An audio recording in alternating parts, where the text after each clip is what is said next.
Hi, everyone. Welcome to 2023. And I know the question on everyone's mind is, so what's the market going to be like this year? What's going on?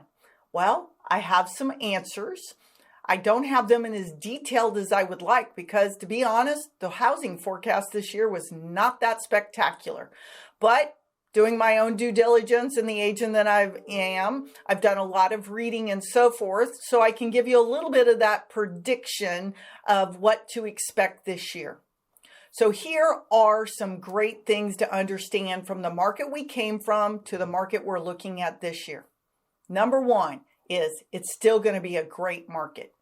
Is it going to see the month-over-month return that we've seen in the last 2 years? No, we've hit that peak and now we are leveling out.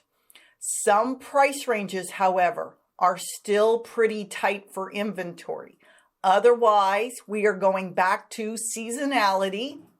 And in addition to that, inventory has grown from last year. So we're sitting at about 4.7 months worth of inventory. We'll probably see that tick up a little bit and then come back down a little bit as we watch more people get into the market to purchase versus at the beginning of the year.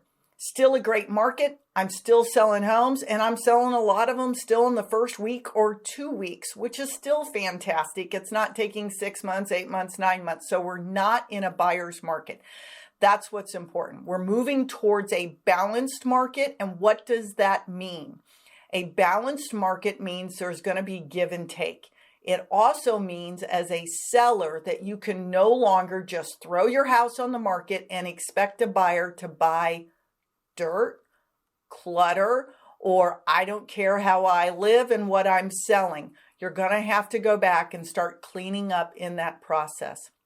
Now, what are some of the things that I think that you really need to know about?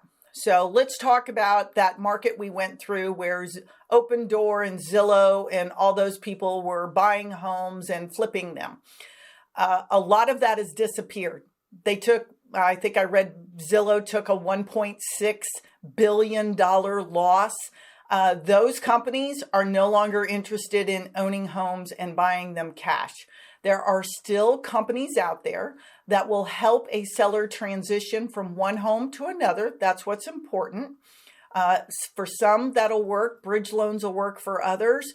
And the local investor is really looking at something that they want at 40 to 50% off. So traditional real estate is going to become a very primary mechanism to get your home sold again today.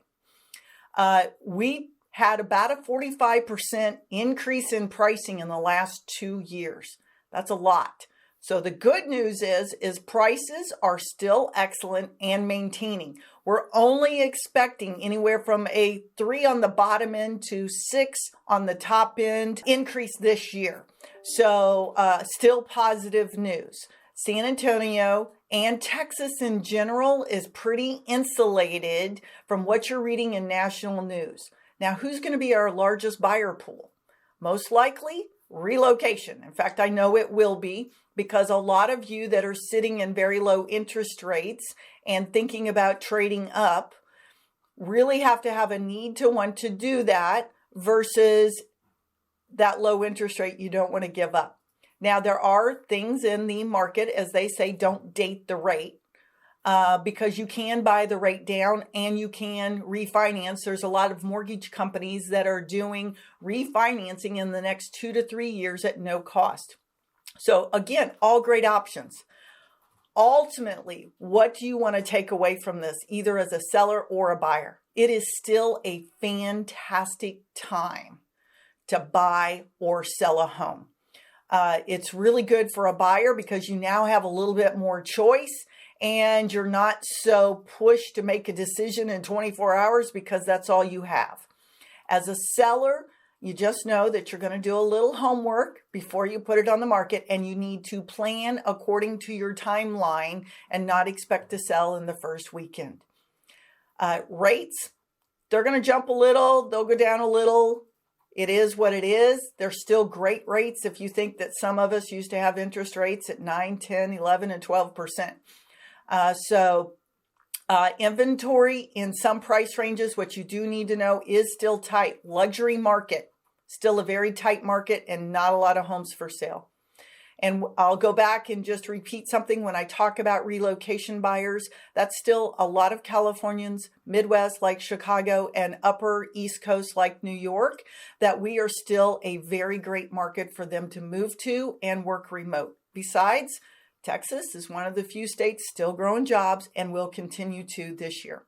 That's kind of my market recap. That gives you a view of where we're headed, where we've been, a very condensed version of it, but the news ultimately is positive. Hope you're having a fantastic 2023. And as always, if we can answer those questions about buying or selling, we're here for you. Give us a call. Thanks for joining me. I'm Missy Stegers, broker owner of M. Stegers Realty Partners.